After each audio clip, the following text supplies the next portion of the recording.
राज्यसभा चुनाव में मतदान के दौरान एक ऐसी तस्वीर सामने आई है जिससे राजनीतिक कयासों का बाजार गर्म हो गया है। सीएम हेमंत सोरेन वोट देने के बाद विधानसभा कॉरिडोर में पहुंचे और सीधे वहां गए जहां बीजेपी के विधायक चाय पी रहे थे।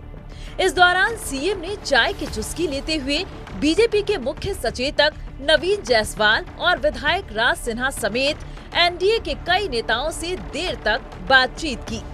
इस दौरान कांग्रेस विधायक और मंत्री शिल्पी नेहा तिर्की ने 2 बार उन्हें कुछ कहने की कोशिश की, लेकिन सीएम उनकी बात सुनकर वापस एनडीए विधायकों के पास चले गए।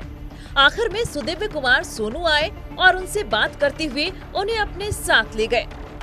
अब सवाल ये उठता है कि झारखंड में जहां राज्यसभा सीट की 2 सीटों को लेकर सत्ता पक्ष और विपक्ष में रार मची हुई है, सभी अपने विधायकों की घेराबंदी में जुटे हैं, वहां महागठबंधन के मुखिया हेमंत सोरेन खुद एनडीए के खेमे में जाकर उनके साथ चाय क्यों पी रहे हैं?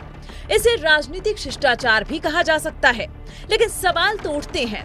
खास बात ये भी है कि जहां एनडीए और कांग्रेस के तमाम विधायक 2 दिनों से होटलों में कड़ी निगरानी में थे, वहीं जेएमएम के तमाम विधायक खुलेआम घूम फिर रहे थे।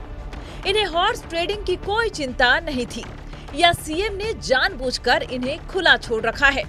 फिलहाल ये सब कयास हैं और इसकी सच्चाई तभी सामने आएगी जब नतीजे आएंगे।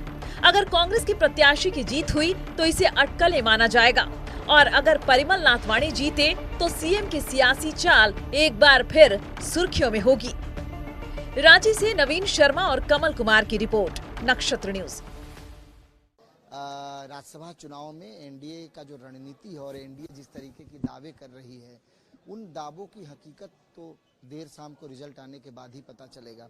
लेकिन आप ये बात सही कह रहे हैं कि फासला का अगर बात किया जाए तो कांग्रेस के लिए फासला जो है वो थोड़ा सा ज़्यादा है, क्योंकि अपने बूते महागठबंधन के लिहाज से अगर बात करेंगे तो हो सकता है कि संख्या बल उनके पक्ष में दिख रहा हो, लेकिन अगर आप केवल कांग्रेस की अगर बात करें तो कांग्रेस के लिए फासला लंबा है। एक तो 16 विधायक है, उनको कांग्रेस के अलावा उनको झारखंड मुक्ति मोर्चा से 6 लोगों का समर्थन चाहिए होगा, माले से 2 लोगों का समर्थन चाहिए होगा और राजद से 4 लोगों का समर्थन चाहिए होगा। यानी कुल मिलाकर के ये कह सकते हैं जो आंकड़ा है वो एकदम कांटा कांटा है। अगर इसमें 1-2 वोट भी रिजेक्ट होता है, 1-2 वोट भी अगर इधर उधर शिफ्ट हो जाता है तो कांग्रेस के लिए मुश्किल खड़ी हो जाएगी।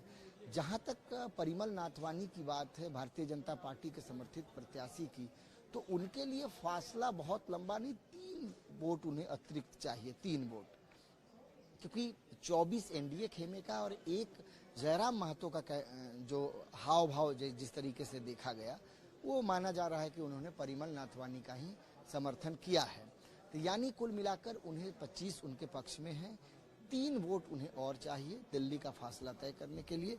परिमल नाथवाणी राज्यसभा से कई बार जो है सांसद यहाँ से रह चुके हैं, तो निश्चित तौर पे चूंकि ब्रॉडकास्ट पूरी हो चुकी है और मुझे लगता है कि अब गहमा गहमी यहाँ से लेकर के रात 8 बजे तक पूरे झारखंड में, खास करके झारखंड विधानसभा जो है वो हॉटस्पॉट बना रहेगा। बिल्कुल।